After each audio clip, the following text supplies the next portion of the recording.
Мейрамханалар желісінің иесі, миллионер ер азамат өзін шынайы жақсы көретін жанның кім екенін біле алмай, күдікпен өмір сүреді. Беті жылтыр, жасанды қарым-қатынастардан шаршаған ол, өз мейрамханаларының бірінде даяшы болып жасырын жұмыс істеуге бел байлайды.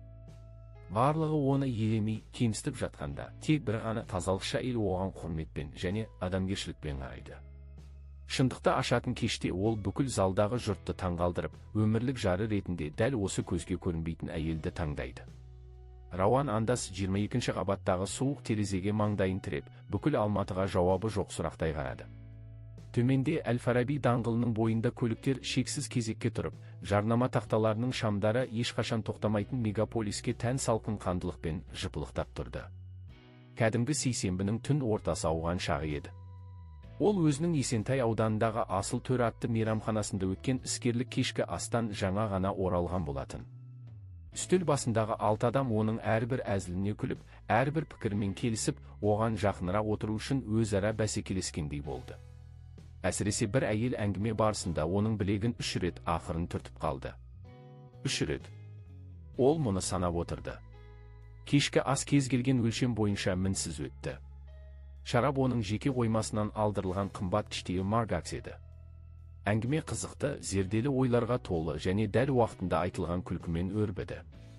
Оның білегін түрткен әйел талғампаз, білімді, отты жанары бар жан еді.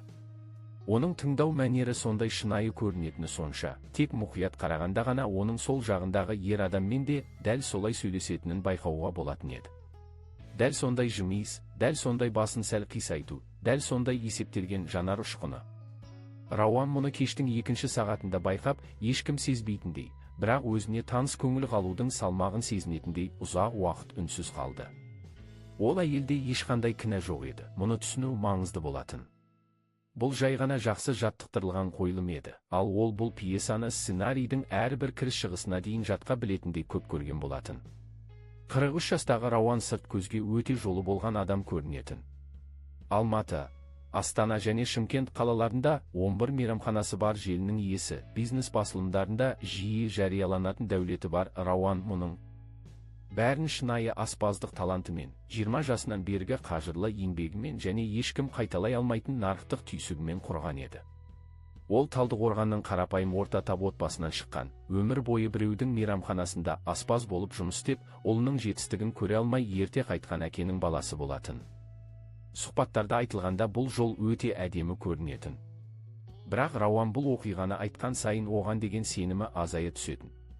Мәселе кәдімгі мағынадағы жалғыздықта емес еді. Рауан жалғыз емес болатын. Оның қасында әрқашан біреулер жүретін, кеңесшілер, серіктестер, себепсіз түскі асқа шақыратын, бірақ астарынан әрқашан екінші мақсаты көрініп тұратын таныстар, іс-шараларда жасанды жымиыспен пайда болатын әйелдер. Мәселе басқа нәрседе еді, ол өте нәзік және ризашылығы жоқ адамдай көрінбей дауыстап айту қиын дүние болатын. Бұл айналасындағылардың бәрі оның кім екені үшін емес, оның нені білдіретіні үшін қасында жүргенін сезіну еді. Осы екі нәрсенің арасындағы айырмашылық жылдар өте келе, аяқ киімдегі ешкім көрмейтін кішкентай тас сияқты, үнсіз әрі тұрақты түрде адам төзгісіз болып кетті. Ол қарым-қатынас құруға тырысып көрді. Тіпті екеуі достары үйлену туралы сұрайтындай маңызды болды. Біріншісі 3 жылға созылып, әйелдің ол туралы емес, оның мейрамханалары туралы ыстық сезіммен сөйлейтінін біртіндеп әрі ауыр сезінгенде аяқталды. Бұл оның зұлымдығынан емес, шындығы солай еді, бизнес оны таңғалдыратын.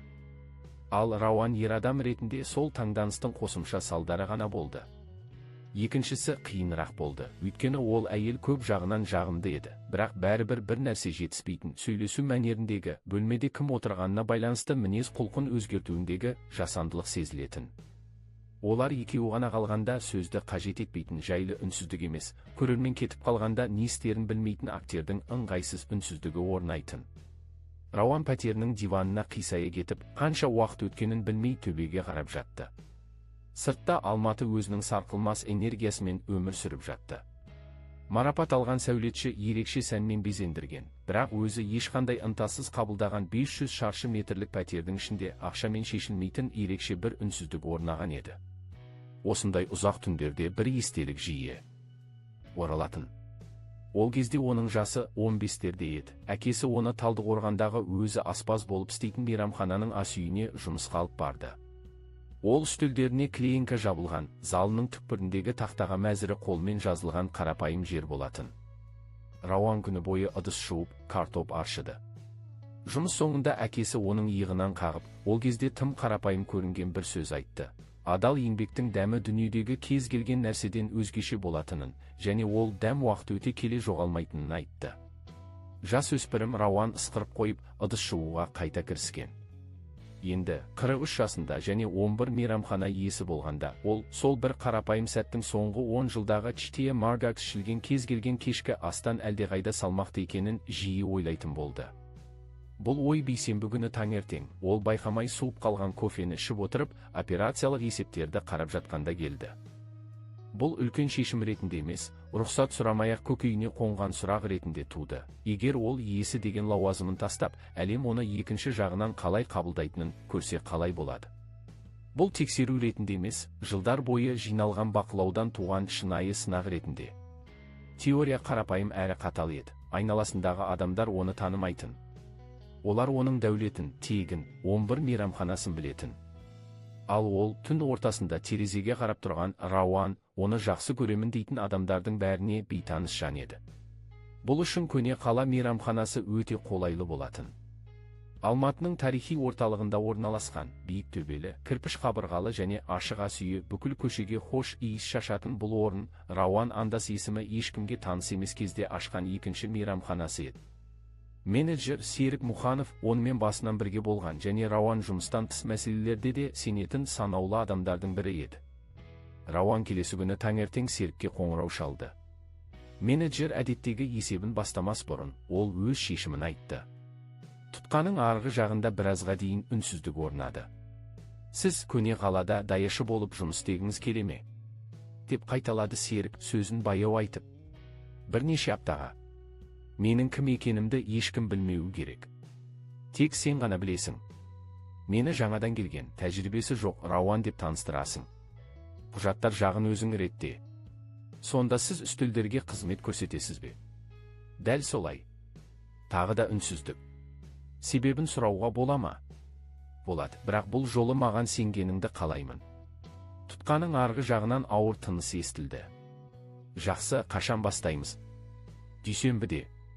Сол сөйлесу мен дүйсенбі арасындағы 3 күнде Рауан ерекше мұқият дайындалды.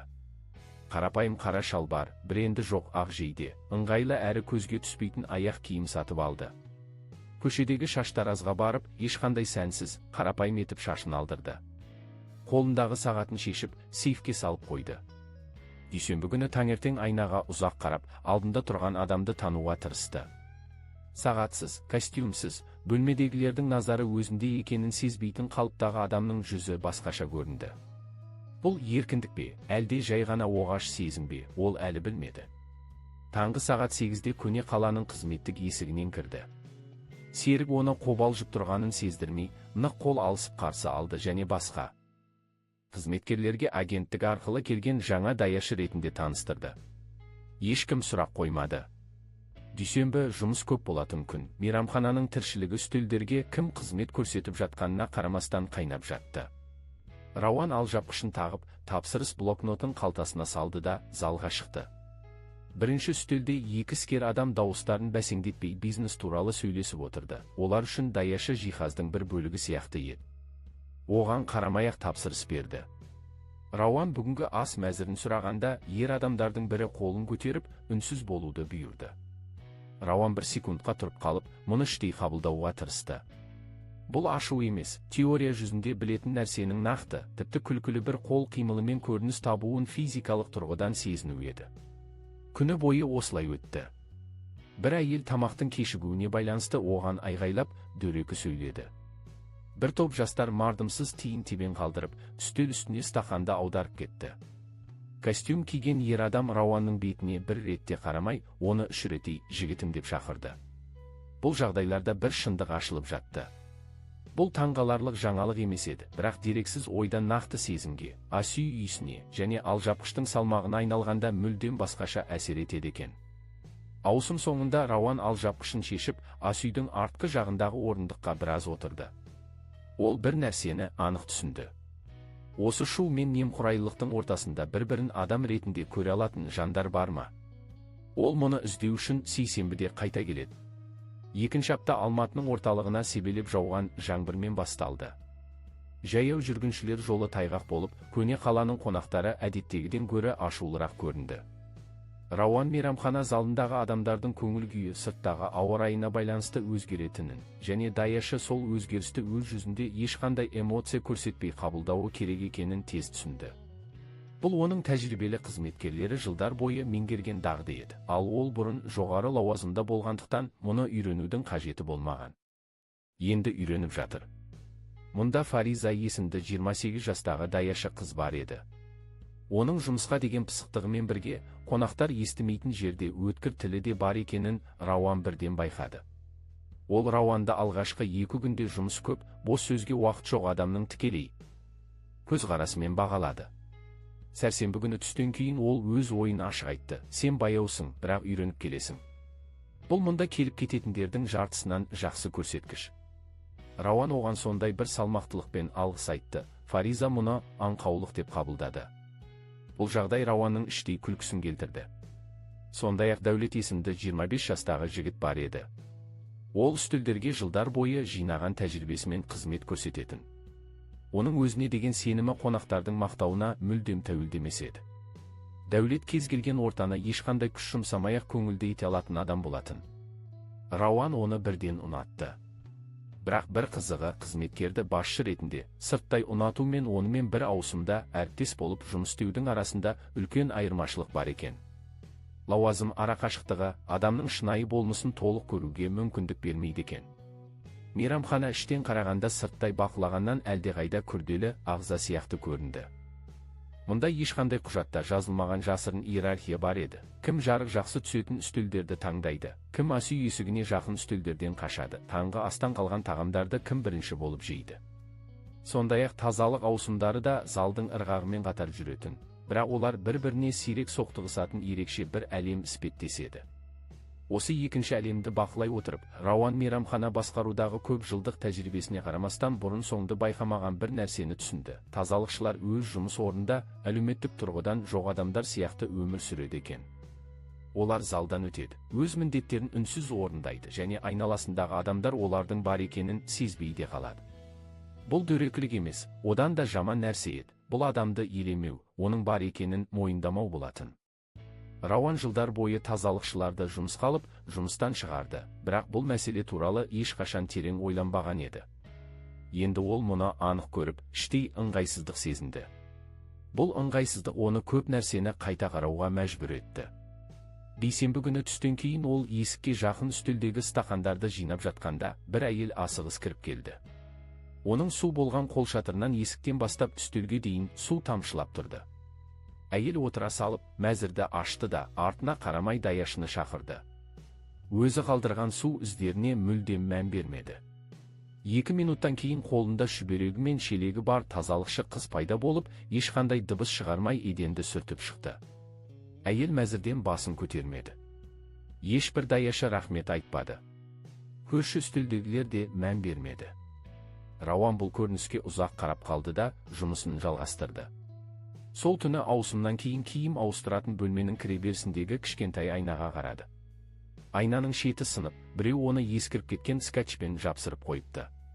Ол алжапқышымен өзіне қарап тұрып, бұл тәжірибенің өзін мұнда алып келген теориядан әлдеқайда терең екенін түсінді.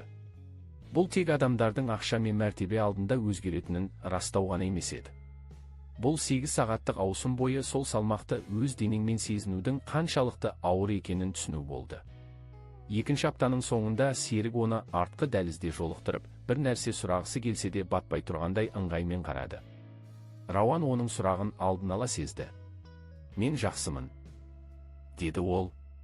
«Мен ештеңе сұраған жоқпын», деп жауап берді серік. «Сұрағым келді». Менеджер басын сәл изеп мойындады. «Жоспар бойынша жалғастырамыз ба?» «Иә». Серік үнсіз кетіп қалды. Ол жылдар бойы кейбір адамдарға сұрақ қойғаннан гөрі үнсіз қалған тиімдірек екенін үйренген еді. 3 аптада Рауан мейрамханаға сәл ертерек келе бастады. Бұған ешқандай жұмыс қажеттілігі жоқ еді, өзі де мұның себебін түсіндіріп бере алмайтын. Бұл зал бос тұрғанда асүйден шыққан хош иістер әлі ешқандай шоуға айналмаған кездегі тыныштықты көруге деген құштарлық еді.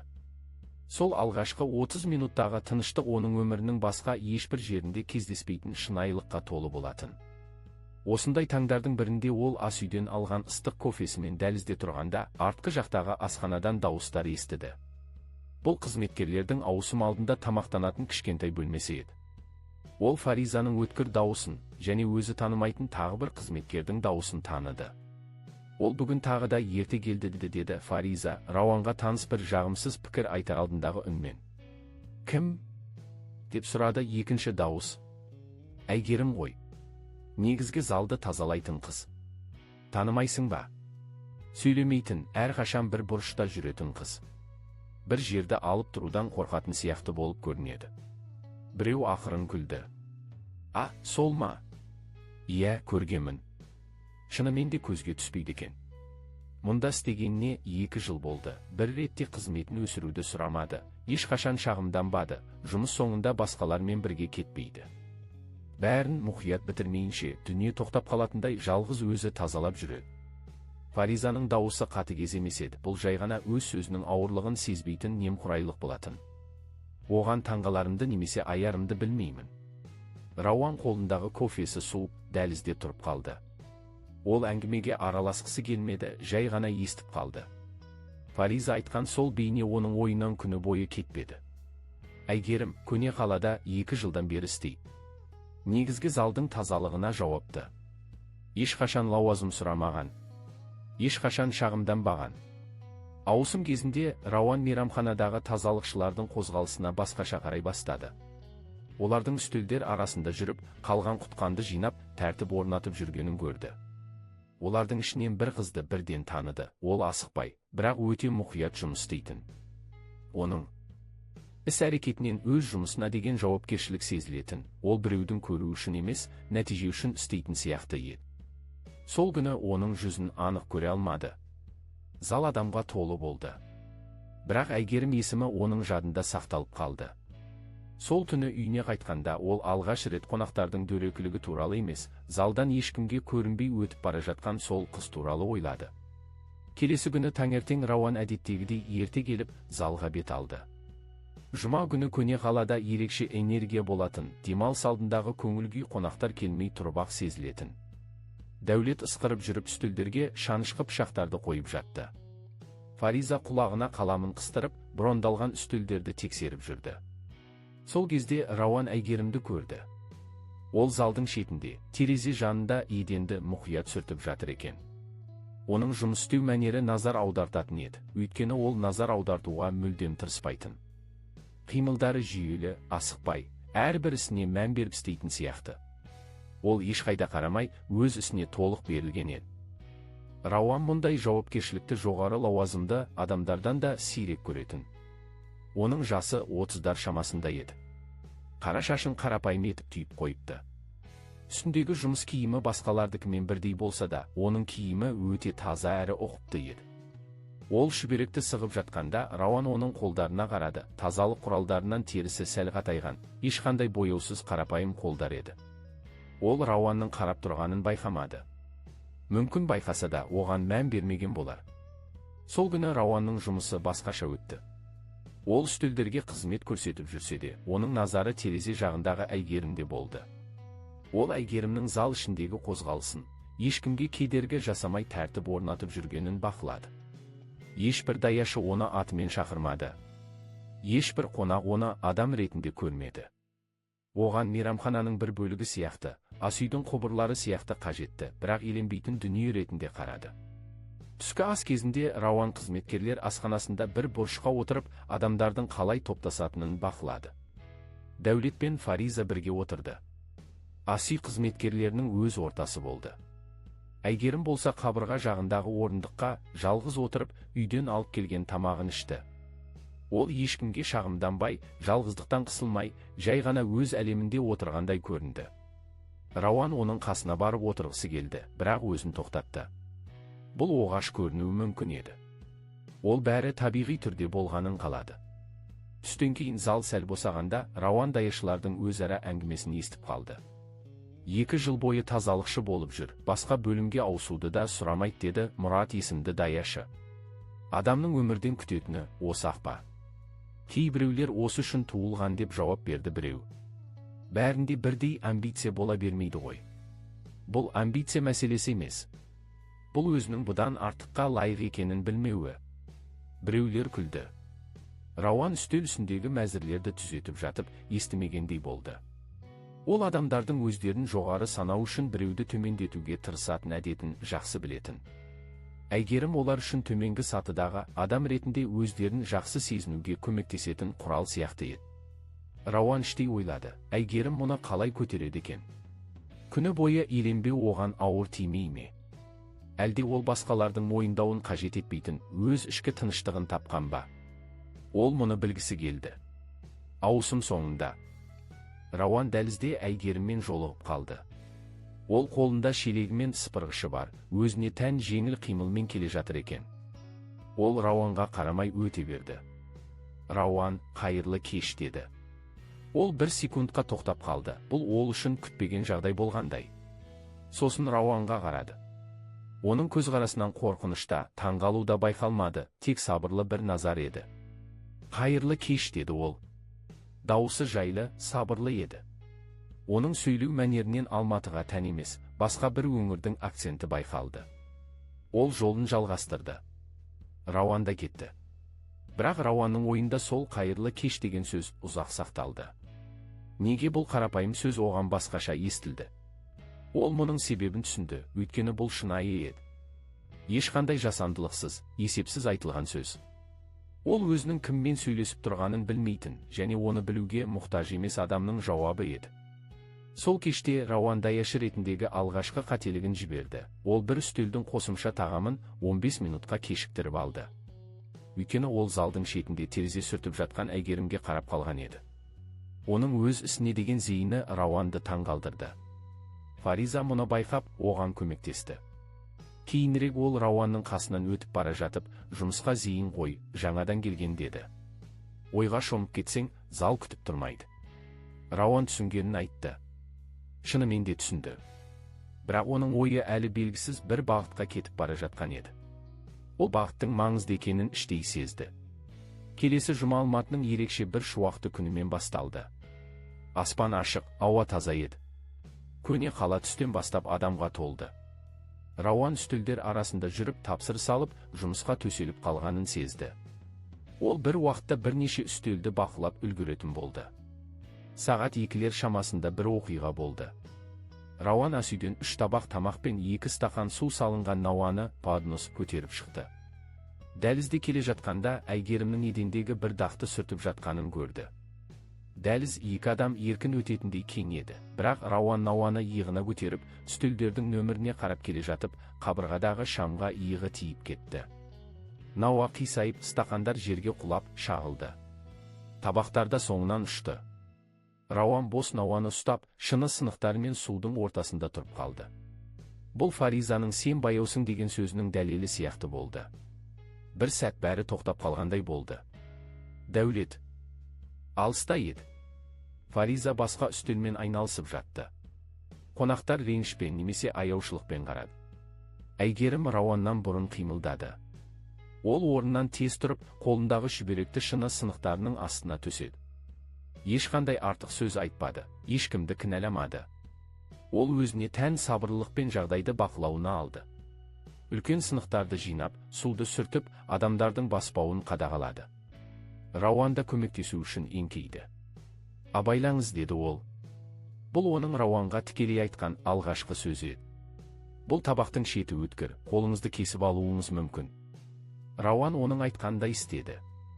Олар үнсіз сынықтарды жинады.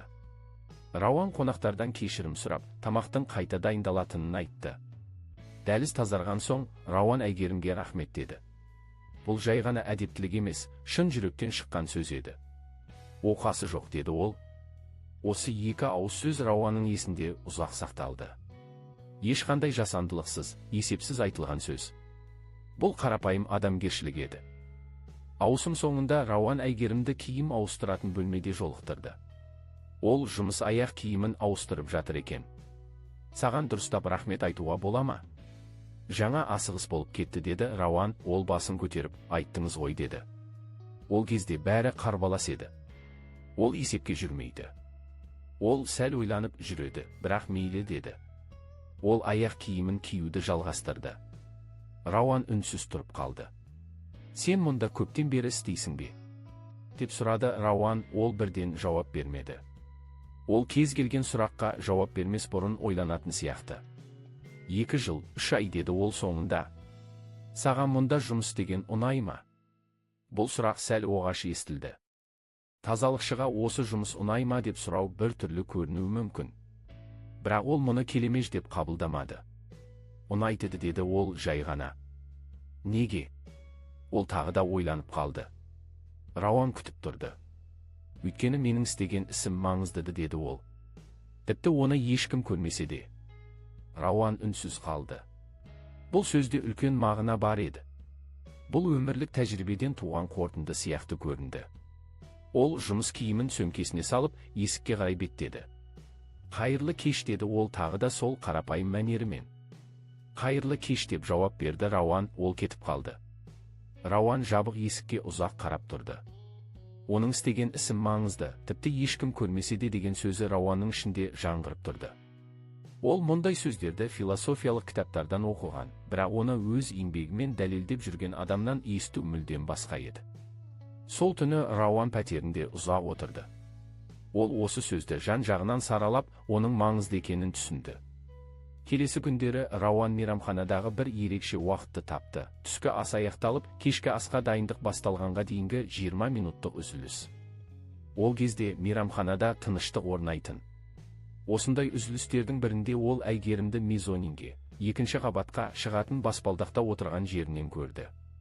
Ол су ішіп, қолындағы батончикті тәтті жеп отыр екен. Бола ма? Деп сұрады Рауан баспалдақты нұсқап. Ол басын изеп рұқсат берді. Рауан оның бір саты төменгі жағына отырды.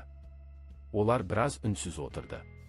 Рауан Әйгерімнің қасындағы үнсіздіктің жайлы екенін байқады. Мұнда ешқандай ыңғайсыздық жоқ еді. Сен тамақтандың ба? Деп сұрады Әйгерім, әлі жоқ. Кешкі астан кейін ішермін.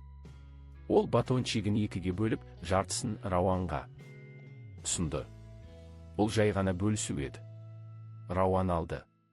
Сен мұндағылардың бәрінің атын білесің бе? Деп сұрады Рауан, ол ойланып, көбісін білемін. Кейбіреулерімен келгелі ауысып кетті деді. Сен оларды қалай жаттап алдың? Зейін қою арқылы.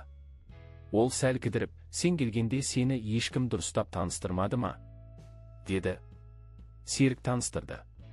Бірақ бірден бәрін жаттап алу қиын екен. Ол басын изеді. Адамдардың жұмыс істеу мәнеріне қарасаң оңайырақ болады. Дәулет таңертең әрқашан бір әуенді сықырып жүреді. Фариза асыққанда бәрін ей деп шақырады.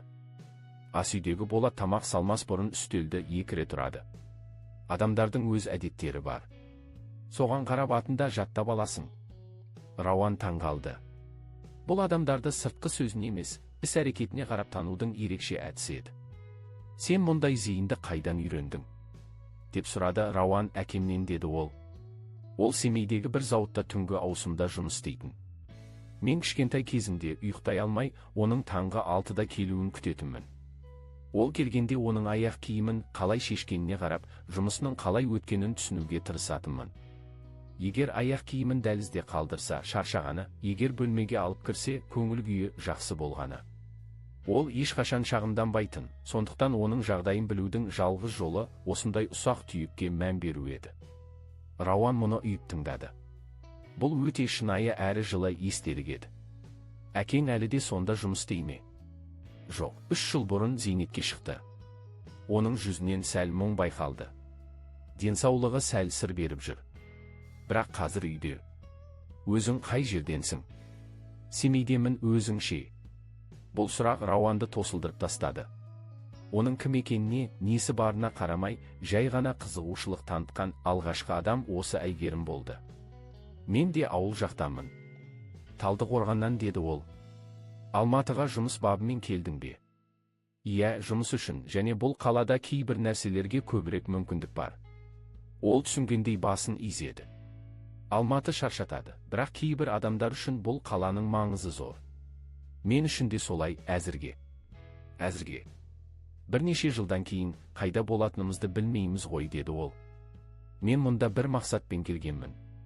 Ол мақсат өзгерді, бірақ мен қалдым.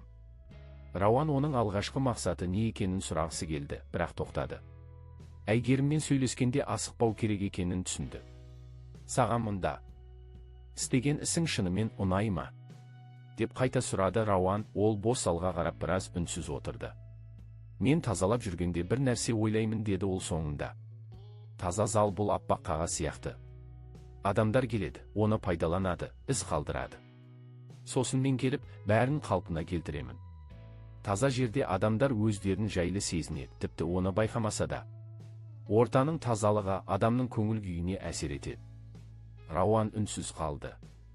Ол қаншама кеңесшілерге осыны түсіндіру үшін қыруар ақша төлейтін. Ал Әйгерім мұны баспалдақта отырып-ақ айтып берді. Сен мұны біреуге айттың ба? Ол Рауанға күлімсіреп қарады. Кімге айтамын? Деді ол ешқандай ренішсіз. Рауан бұл сұрақтың астарын түсінді. Фаризаға ма? Әлде Мұратқа ма? Олар тағы біраз үнсіз отырды. Асүйден шу естіле бастады. Бұл үзілістің аяқталғанын білдіретін. Орнынан тұрып жатып Рауан, менің мұнда үлкен жоспарларым жоқ. Мүмкін осы жұмыста ұзақ қалармын, деді. Бұл сынақ еді. Әйгерім оған қарап, адал еңбек ақталуды қажет етпейді, деді. Ол кетіп қалды. Рауан баспалдақта жалғыз қалып, осы сөзді ой илегінен өткізді. Ол залға оралды, бірақ бір нәрсенің өзгергенін сезді. Келесі аптада Рауан мен Әйгерімнің баспалдақтағы 20 минуттық кездесулері әдетке айналды. Олар бір-біріне үйреніп қалды. Рауан оның Семейде есепші мамандығында оқығанын, бірақ отбасына көмектесу үшін жұмысты тастағанын білді. Ол тапқан табысының бір бөлігін ай сайын Семейге жіберіп отырады екен. Әкемде кезінде солай істейтін, деді ол бір күні. Ол мұны ешкімге міндет қылмайтын.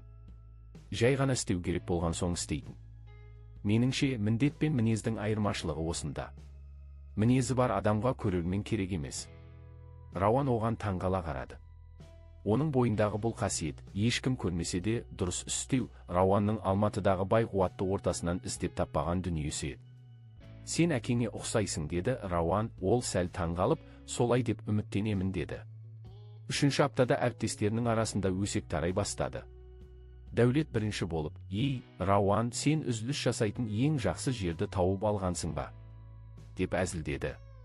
Бірақ Фариза мұны байсалдырақ қабылдады. Бір күні кешкі ас кезінде ол Рауанның қасына келіп, Әйгерім жақсы қыз, деді.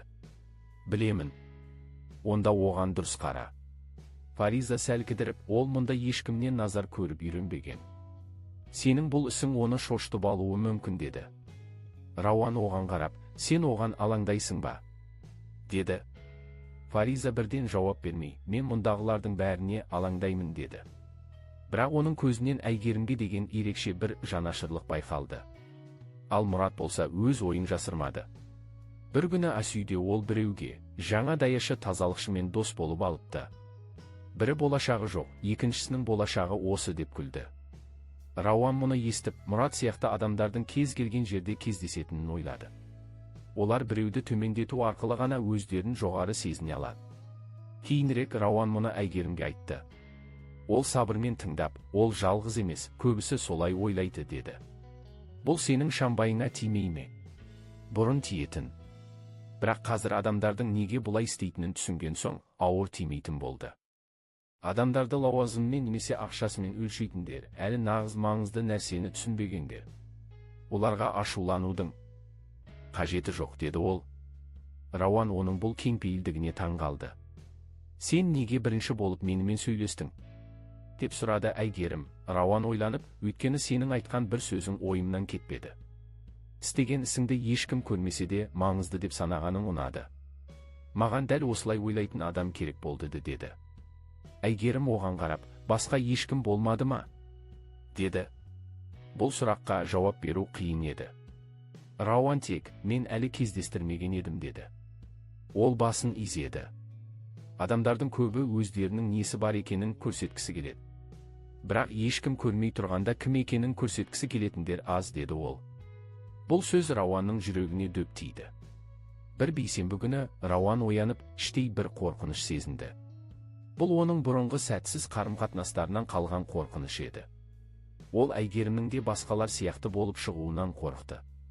Бірақ Әйгерім оны бақылап отырғанын білмесе де, ешқандай есепсіз, шынайы болды. Сол күні мейрамханада бір шиеленіс байқалды. Серік Рауанға кеше түнде санитарлық тексеру болғанын айтты. Бәрі дұрыс болса да, қызметкерлердің көңіл күйі түсіп кеткен. Сондай-ақ Мұраттың Әйгерімге дөрекі сөйлегенін де жеткізді. Оған не деді? Деп сұрады Рауан. Оған осындай жерде жұмыс істеп жүргеніне шүкір деуі керектігін айтыпты, деді Серік. Рауан Әйгерімді дәлізде жолықтырғанда кешегі жағдайды естідім. Сен жақсысың ба? Деді. Жақсымын. Мұндай сөздер адамның ішкі қорқынышынан туады. Ол өз орнын біреу тартып алады деп қорқады. Мен қорқатын адамдарға ашулана алмаймын, деді ол. Рауан оған қарап, сен мен көрген адамдардың ішіндегі ең ерекшесің, деді. Үзіліс кезінде олар тағы да баспалдақта отырды. Сен дәлізде бір сөз айттың, деді Әйгерім. Иә. Ол шынайы ма, әлде сол сәттің әсері ме? Шынайы, деді Рауан. Әйгерім біраз үнсіз отырып, маған бұрын ешкім мұндай салмақты сөз айтпаған еді, деді. Салмақты екенін қайдан білдің? Өйткені сен сөйлемді аяқтамай тұрып тоқтап қалдың. Адамның ойланып айтқан сөзінде салмақ болады, деді ол. Рауан оған шындықты айтқысы келді. Саған бір нәрсе айтсам бола ма? Деді Рауан. Мен бұл мейрамханаға адамдарды түсіну үшін келгенмін. Менің байлығым жоқ кезде адамдар маған қалай қарайтынын білгім келді. Және мен іздеген нәрсемді таптым. Мені ешқандай байлығымсыз, жай ғана адам ретінде көретін жанды таптым. Әйгерім босалға қарап, сен нені іздеп едің? Деді. Мені жай ғана адам ретінде көретін, ешқандай есепсіз сөйлесетін жанды іздедім. Әйгерім оған қарап, меніңше, сен қарапайым адамсың, Рауан, деді. Бұл сөз Рауан үшін ең үлкен мақтау еді. Күз келді. Рауанның мейрамханада жүргеніне бір айдан асты. Ол енді күндерді санауды қойды. Ол осы жұмысқа, осы ортаға бауыр басып қалды. Ол Әйгерімге шындықты айту керек екенін түсінді. Бір күні ол Серікке, келесі айда болатын корпоративті кеште менің кім екенімді жариялаймыз, деді. Сен сенімдісің бе? Деп сұрады Серік. Иә, бірақ оған дейін мен Әйгерімге айтуым керек. Дүйсенбі күні үзілісте Рауан Әйгерімге бәрін айтты. Менің атым Рауан Андас, мен даяшы емеспін. Мен осы мейрамхананың және басқа да 10 мейрамхананың иесімін, деді ол. Әйгерім ұзақ үнсіз қалды. Ол ашуланбады, тек таң қалды. Сонда сен мені бақылап жүрдің бе? Деп сұрады ол. Иә. Бірақ сенің шынайылығың менің бұл экспериментімді тоқтатты.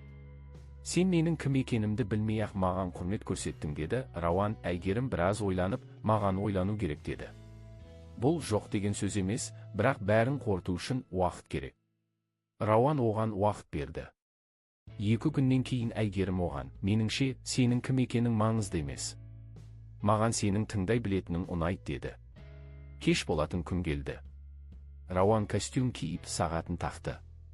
Ол залға иесі ретінде кірді. Қызметкерлер таң қалды. Әсіресе Мұрат пен Фаризаның жүзінен таңданыс байқалды. Рауан жұрттың алдына шығып сөйледі. Мен осыдан бір ай бұрын мұнда даяшы болып келдім. Мені ешкім танымағанда маған тек бір ғана адам құрметпен қарады. Ол адам Әйгерім, деді ол. Әйгерім залдың шетінде тұрды. Оның көзіне жас келді. Мен өзімді жай ғана адам ретінде көретін жанды таптым. Және мен оны бүкіл жұрттың алдында мақтан тұтамын, деді Рауан. Ол Әйгерімнің қасына барып қолын созды. Сен менімен бірге болуға келісесің бе? Деп сұрады ол. Әйгерім оған қарап, иә, деді. Бүкіл зал қол соқты. Дәулет пен Фариза шын жүректен қуанды.